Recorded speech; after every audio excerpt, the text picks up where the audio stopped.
water here, and I want it to be water at night with moonlight reflecting on it, right? Not like I need to complicate my life or anything. So I have a first layer of color going right now.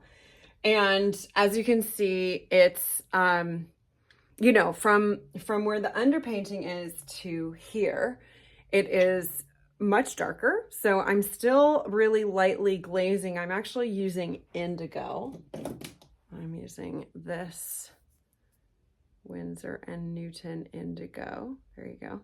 And doing it real lightly. As you can see, I'm barely getting any color on there, but it's enough to take what's in the underpainting and put this color tone right on top of it, right? Now, this isn't the last thing. What's going to happen next is I am going to continue to build in the color to go darker. The thing with this version of the Mische Technique is when you want a dark color, you can't just go in hot with that dark color. It's not going to look right. You have to kind of build up the glazing so that you get the transparency with the tone, the proper tone you want of the darkness. So it's not about opaqueness, right? Because we think of dark and often it's opaque, but these are like shadows and depths, right? And so even though like in some sense a dark color feels more opaque, the cool thing you can play with this technique is that in fact you are working with transparencies and darkness. And so that's a real different way of thinking, right?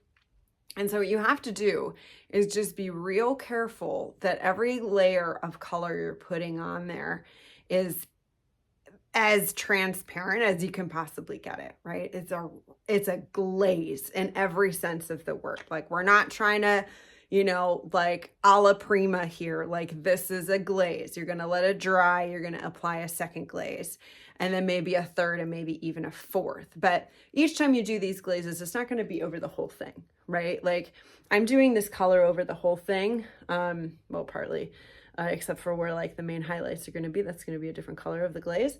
But I'm pretty much doing this water color over all of the water.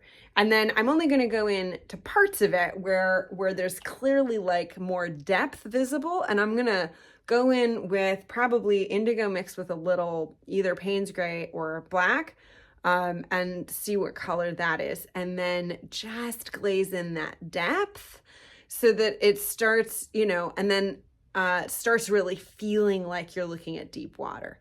And then see how that dries and maybe even apply another slightly darker version of that color or, you know, something else. We just have to kind of wait and see as to how that goes.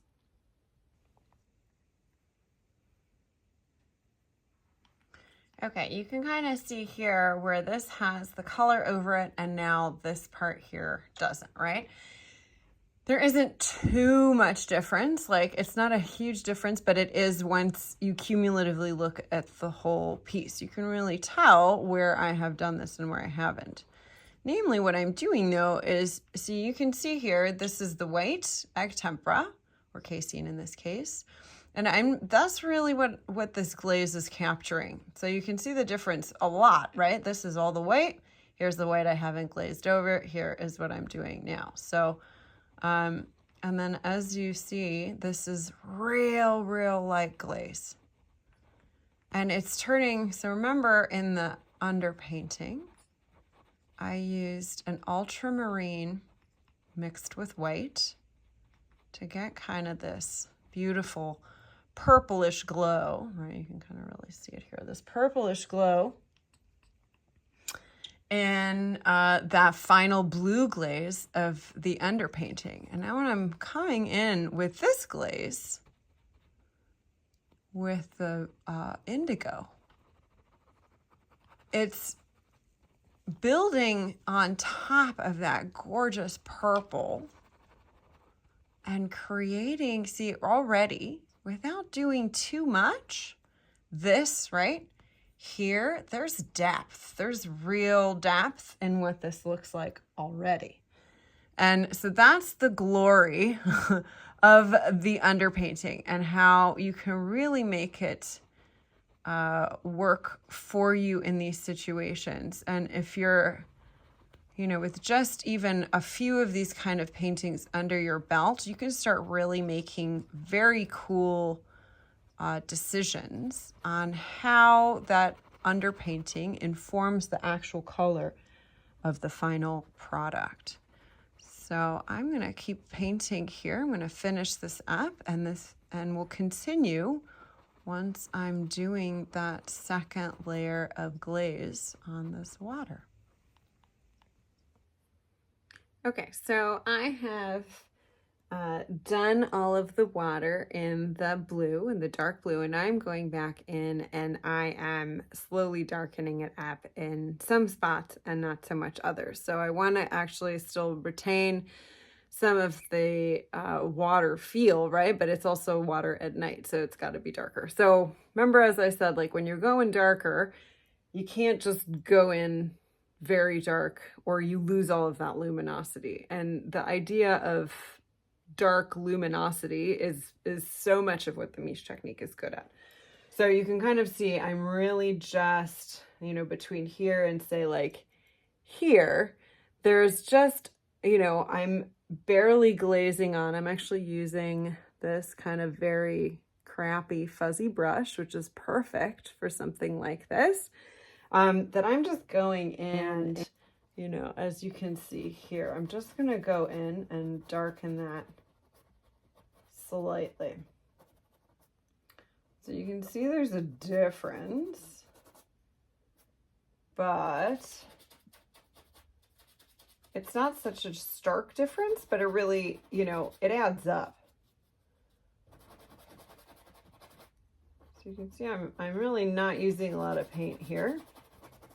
And you can see how that even just kind of in this overall picture is starting to make such a huge difference. So I'm going to just keep doing that. And then I'll probably do one more third layer to kind of really create depth in just very specific spots, as well as kind of in the nebula around the outside. So I hope you enjoyed this video, and as always, like, subscribe, share. I super appreciate all of you. And be sure to check out my Substack. I'm going to link that below. And if you are interested in learning more about kind of what goes, not only just the technique, I really write a lot about what the meaning behind a lot of my pieces are, and, kind of more in depth about my references, in depth about kind of other projects I'm working on as well. So be sure to check that out, and thank you so much. Bye.